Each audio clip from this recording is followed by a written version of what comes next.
Welcome to my showreel of some of the projects I've did and participated in across the course of BTEC Media. I've assigned myself to various roles, acting which concentrated on my modes of address and to act accordingly, bearing in mind where to position myself in front of the camera and where not to look. And well, my main role, getting hands down with the camera, addressing to the issues of the director of photography.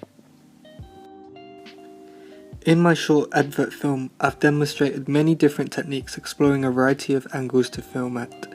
This makes it intriguing for the viewer and also more fascinating.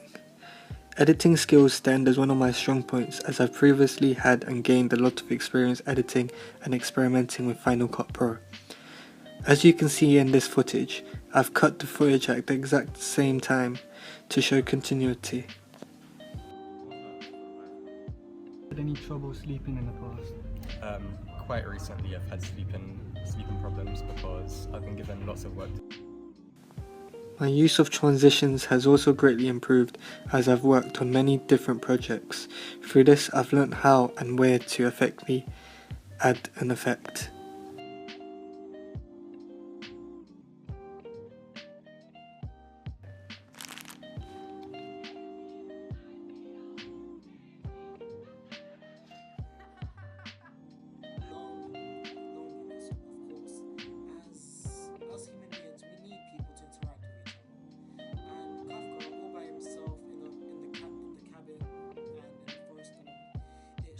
Creating my documentary allowed me to independently work on an idea and produce it. This required me to put my research skills to the test, transferring what I've learnt into a way which could be addressed to an audience and also engage them. It is said the average person will sleep for a third of their lives, equivalent to 9,125 days, or 229,961 hours in their entire lifetime, basing off an average of 8 hours of sleep per night. But for some of us, this is only a distant dream, and how much truth is really behind it? First off, let's tackle the question of what really is sleep. As you know, when we get into bed, there is a time beforehand where we actually begin to fall asleep. It can be from 10 minutes to 30 minutes or even longer.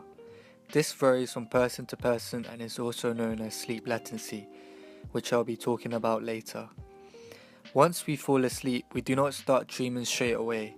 This is because there is a starting point from where we go through a continuous cycle that runs around throughout the night.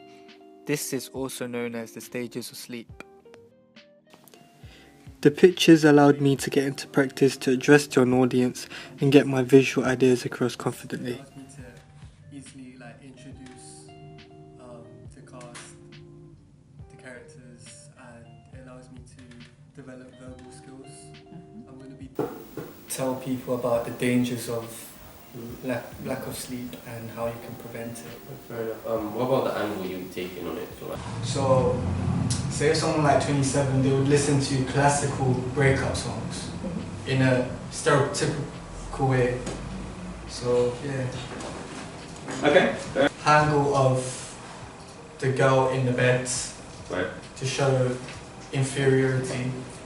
Okay. And close-ups to show the emotion, and just wide shots to show the landscape they're in. For example, the fireworks scene that I want to do